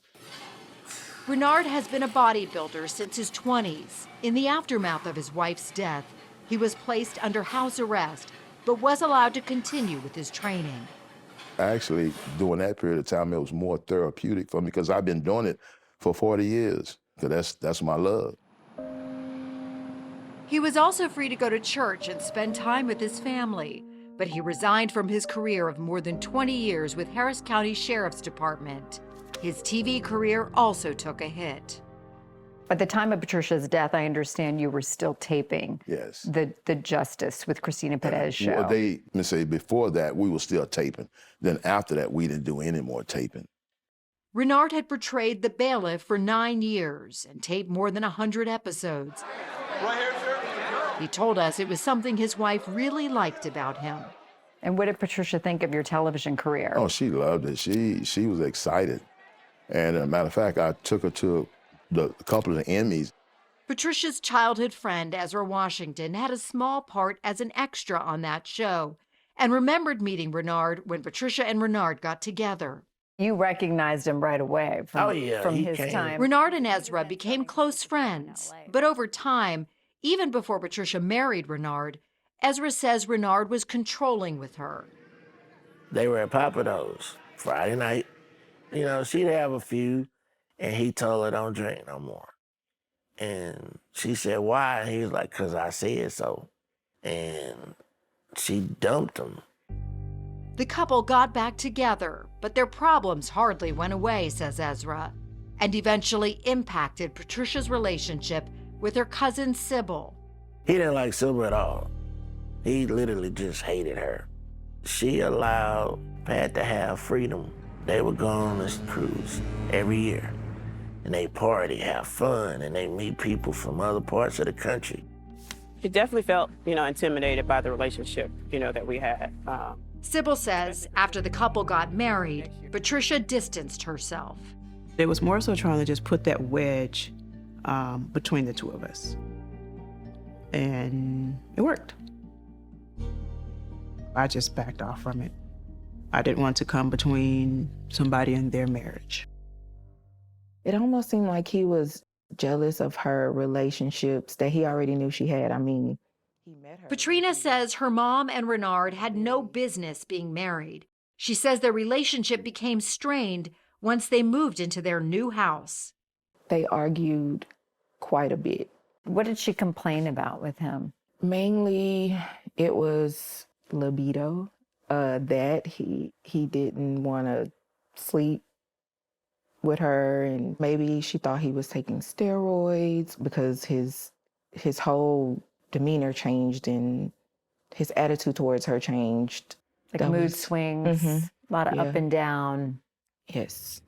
Patrina says her mom looked up some of Renard's pills and told her she found proof Renard was using steroids. In the days leading up to the shooting, did it seem like things had intensified? Yes. Renard says he was never controlling with Patricia, but he doesn't deny there were issues in their marriage and says they began about a month before the shooting. She thought I was on steroids and stuff, and I'm trying to get her to understand that my testosterone was low and I was going to a doctor. Renard says a doctor had prescribed him testosterone shots. What about the steroids? Were you taking steroids at Well, that time? that was the replacement. It's called replacement therapy. That's not steroids. Did you feel like your moods were up and down too during the time you were getting those shots? Do the shots affect your mood? No, never. Renard had already told police the two were arguing on that fatal night. And she thought I probably was cheating on her or something because we wasn't intimate anymore. And what'd you say to her? I told her, no, that's crazy. Security footage in the Spivey's home recorded some of the couple's movements. She is sitting at the table at one point. Right. You walk over to her. What happened? When I walked over to her, I was getting ready to go to bed, and every time I walk over to her, she'd turn her phone down. And then I was trying to kiss her. I'm not kissing you. Renard says he was curious why Patricia was hiding her phone from him. After they went to bed, thinking that his wife was asleep, he says he grabbed her phone from her nightstand and brought it into the closet. I want to see what she was looking at. And so when I grab the phone, I'm thinking she's asleep.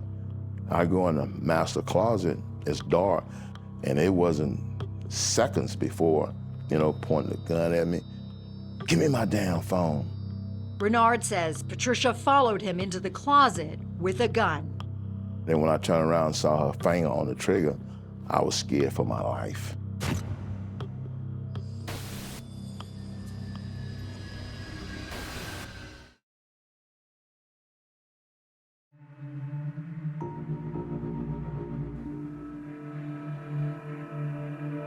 When I turned around, she had the gun pointed at me. Tension between Renard and his wife Patricia turned frightening, he says. I was really scared because put your finger on the trigger unless you're prepared to shoot. When Patricia threatened him with his gun. Where do you keep your gun? On the dresser. So it's on your side on my of the side, bed? Yeah. And is it always loaded? It's always loaded. Don't you talk somebody down? Like, as your police training is to de-escalate the situation. Well, I was afraid because I've never been in a situation like that before. So the best thing I knew in my training is to try to take the weapon away from him. Renard says he tried to do just that, and things unfolded quickly.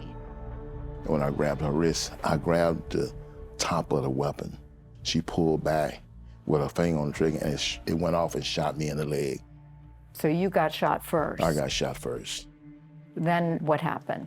I was in the process of falling down, and when I tried to take the weapon away from me, it went off a couple more times. 2 more times, he says. Patricia was hit in the chest and then hit by another bullet in her arm, as illustrated in the CBS News animation based on defense theory. We're certain that the first shot that hit her went into her left chest, through her lungs, and into her heart. We think that the second shot that hit her in the right arm and went basically in and out of the bicep and then into her upper right chest. But former prosecutor Lisa Andrews says it is not certain that only 2 shots struck her. The medical examiner thought it was possible Patricia's wounds were the result of 3 shots, 1 to the left chest, 1 to the right arm, and a 3rd to her right chest.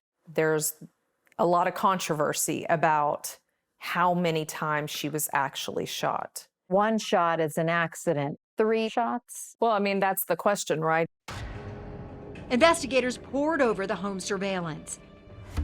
3 gunshots are heard clearly.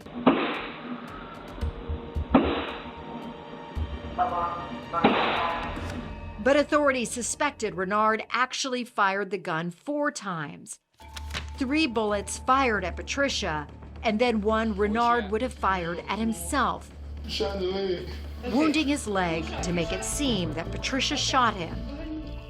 Investigators identified one piece of sound. You can hear it over the alarm ringing. Now this next clip picks up the tap. They say it's the gunshot, recorded about a minute and a half after the 3 other shots. Different sound. Different sound. There was a reason they say it sounds different than the others. Their theory was that sound, that fourth sound, was a gunshot in a different part of the house, and that was him shooting himself. Renard Spivey denies there was a 4th gunshot. That wasn't you shooting the 4th shot to then have a cover-up story. No, ma'am. Renard's attorneys, Dick and Michael DeGuerin, also listened to that surveillance tape.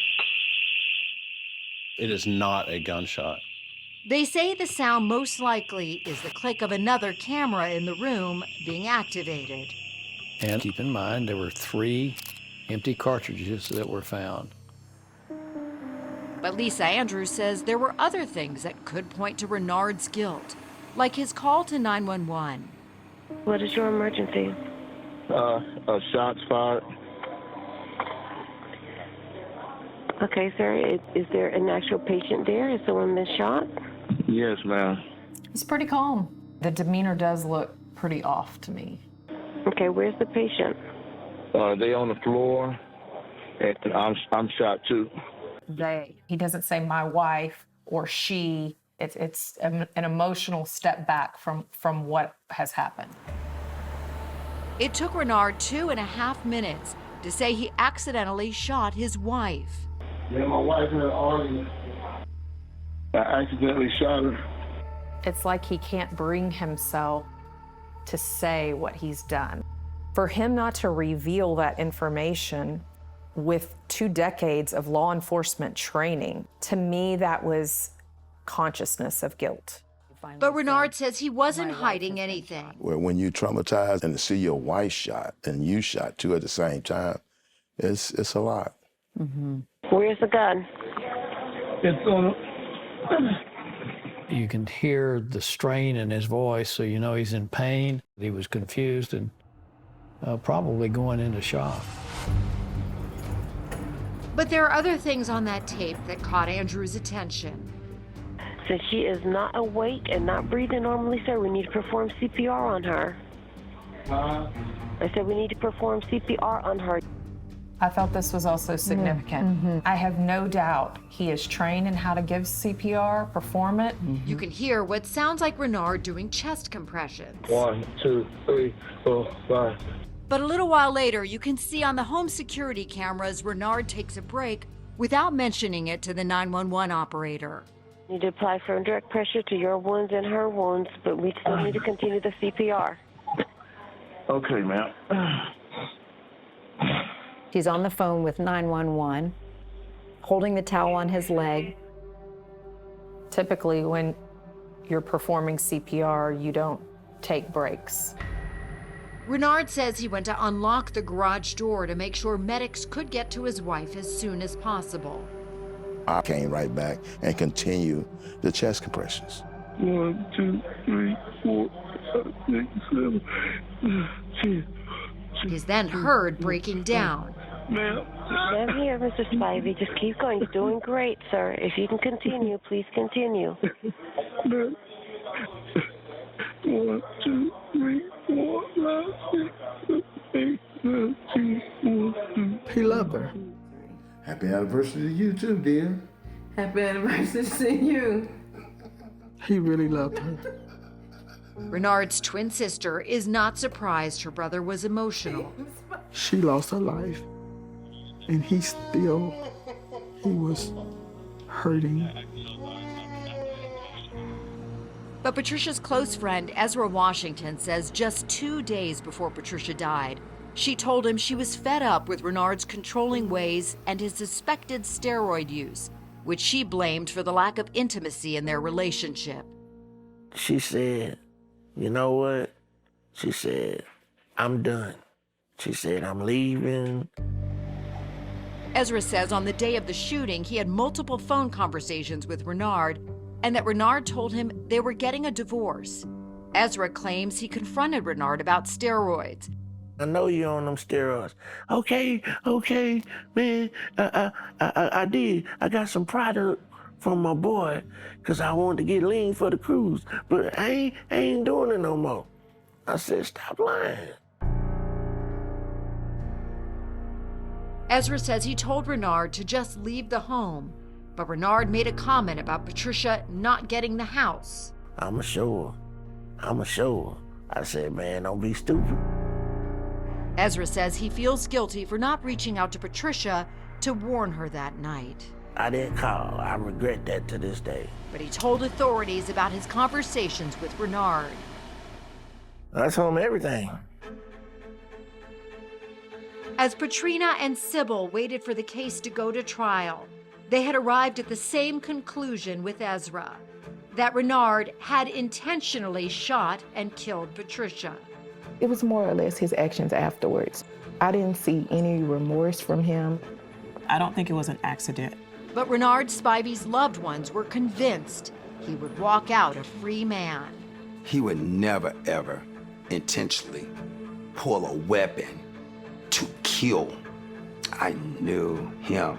I knew he was going to get a not guilty verdict.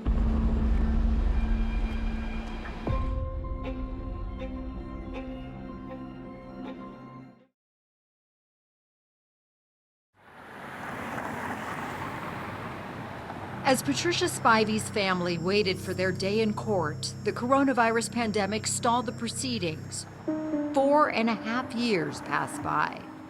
That's not justice.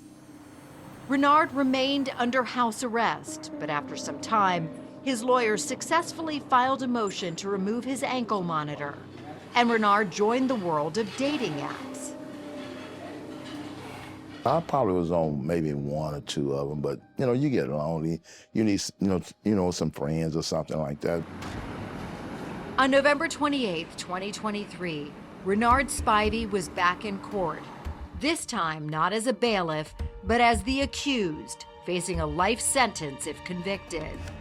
He looked totally different. He wasn't the clean-shaven, he had the gray beard. The state told the jury Renard shot Patricia intentionally after she threatened to leave their marriage. The prosecution's theory is that almost like he snapped. He was angry, they were arguing, he was being accused of things by her. But according to Spivey's attorneys, this was simply a case of self-defense. Self-defense fits because she was threatening him with a gun and he grabbed her wrist and the gun in his own defense. They say what happened next was an accident. It was an unintentional discharge of the gun. Several discharges of the gun. When he told me what kind of gun it was, I'd had experience with that particular model of a Smith & Wesson semi-automatic. You have it right there. There is no external safety on this gun. So if someone's finger is on that trigger, all it takes is a slight pressure, and it goes off. With someone that's gripping and trying to wrestle with the gun, that's enough pressure to engage the trigger and to fire the gun. Dick DeGuerin says once fired, the semi-automatic reloads itself instantaneously. It recharges in split seconds. Each time it's fired, it's ready to fire again. We went with DeGuerin to the doorway of the closet in Spivey's house. It's a pretty sizable closet. It's like It's a big closet. Big closet. Where he showed us what he says happened. He saw that she had her finger on the trigger. With his left hand, he grabbed her right wrist and put his right hand on the top of the gun to force it down. And she pulled back and so she away from me. Okay. And when she did that, it shot, hit him in the left thigh. And as they fell, he grabbed her again and grabbed the gun and tried to twist it out of her hand. Her left hand came off. Okay, left hand comes off. And the gun went off again and shot her in the chest. Then, DeGuerin says the gun went off one more time and the third shot hit Patricia in the arm. Her hand by that time was in relationship to her body, almost vertical to her body. That's why when the bullet went in, it went in by her elbow, came back out and went into her chest. DeGuerin says the powder burn mark on Renard's right hand proves he grabbed the gun as Patricia fired. When the gun fires, this is where the gunpowder that's been fired comes out, and that's what burned his right hand. But there was something that puzzled the prosecutors, and they raised it at trial. Where's she at? She's laying on the floor. In Renard's telling, he and Patricia were fighting at the entrance of the closet. But Patricia's body was found deep inside the closet. Prosecutors believe it was because he cornered her. Her body, as I understand, Her body, where did it end up? well, it ended up over in about the area that you are. But then after, And why? How did it end up here? because that's where they fell. Where she fell. At trial, the defense team painted Patricia as the aggressor, and they point to her internet activity that evening to demonstrate, they say, that her frustration with her husband was building. At 2:49 a.m., Patricia posted this meme on Facebook: characterize people by their actions, and you will never be fooled by their words. At 2:59 a.m., Patricia is seen on camera for the last time. At 3:01 a.m., prosecutors suspect Patricia had enough, and you can make out her saying the words, "It's the same thing," over and over again.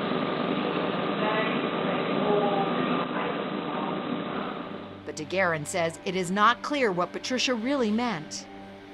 Maybe that's what she said. But what did it mean? It's ambiguous. What is she complaining about over and over again? At 3:03 a.m., Renard is seen in the kitchen, and then he goes into the bedroom. 4 minutes later, at 3:07, you hear those 3 gunshots.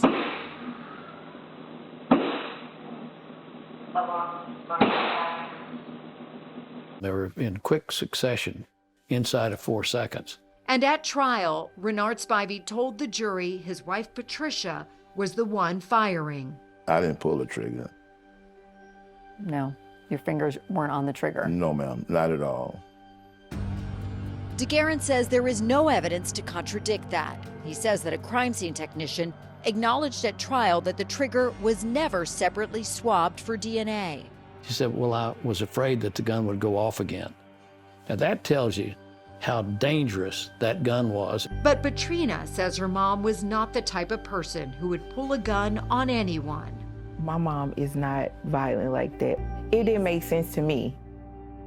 Instead, Patrina believes her mom was in the closet that night because she was packing. I think she was trying to leave that night. Prosecutors had Ezra Washington tell the jury about those phone conversations with Renard, where Renard talked about his frustrations. I just want to get him the truth. Everything that came out of his mouth that I know. But the prosecutors ran into a problem. They say Ezra told them he spoke to Renard using apps on his phone, and they were unable to find records of those calls. DeGuerin says he doesn't believe those conversations ever took place. Are you saying Ezra Washington then, when he testified, because he was a key witness for the prosecution, was he lying when he talked about those phone calls? I wouldn't call him a key witness, particularly when we were able to show that there was no record of those calls. He didn't talk to me, he lied. He didn't talk to me. I mean, why would he make that up? I don't know why he would make that up. And Renard says he had no reason to kill his wife. Had there been conversations about separation or divorce between you and Patricia? No. She hadn't talked about leaving you? No. All that's lies. As the case went to the jury, no one knew who the jurors were going to believe.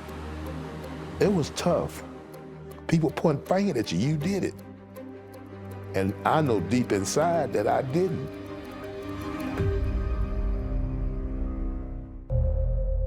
If you were on the jury, what would be the most important evidence in this case? Chat now with the 48 Hours team on Facebook and X.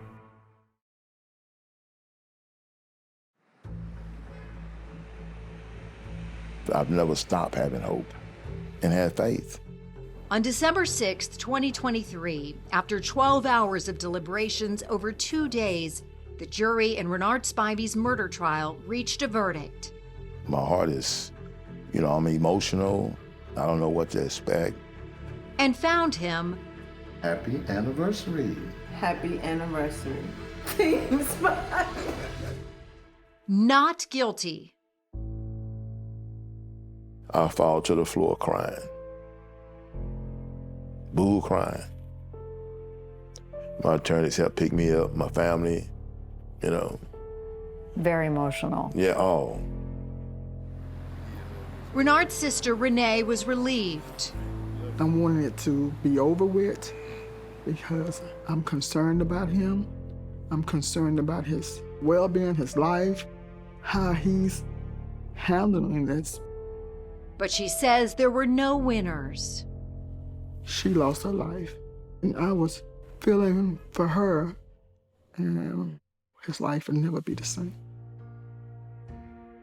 On the other side of the aisle, Patricia's family and friends say they couldn't believe the jury's decision. I'm numb. I do not believe that she received justice at all. I feel like I held my breath and then not guilty. I don't understand how they got there. I didn't believe him. Renard's attorney says the jurors just weren't convinced beyond a reasonable doubt that his client was the one who fired that gun. I think was very important to the jury that the prosecution never proved whose finger was on the trigger. And it's very important because the prosecution has a burden of proof. And the gun was so important. The fact that it's such a dangerous design of a gun that will go off so easily.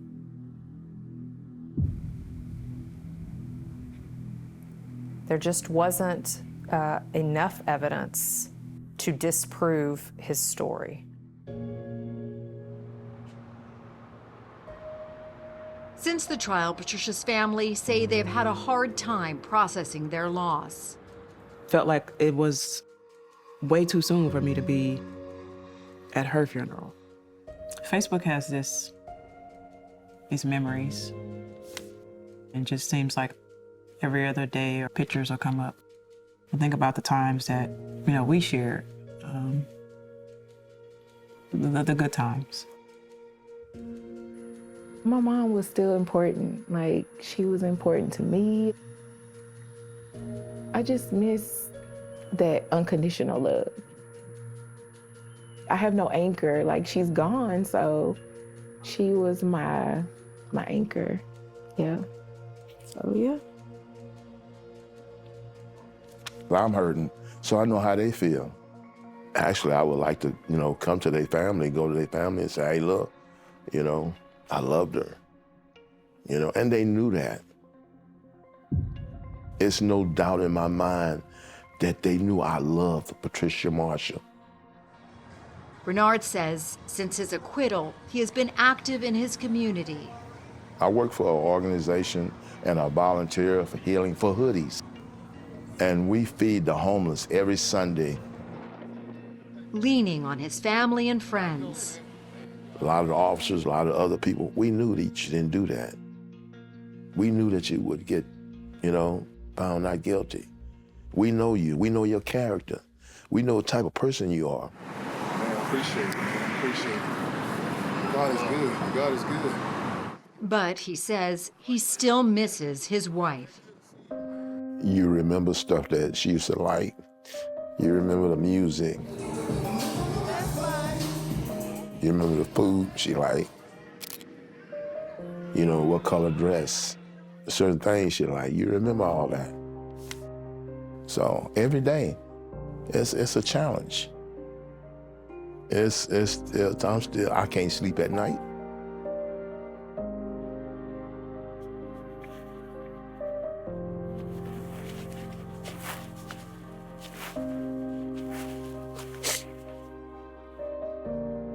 I live with it every day.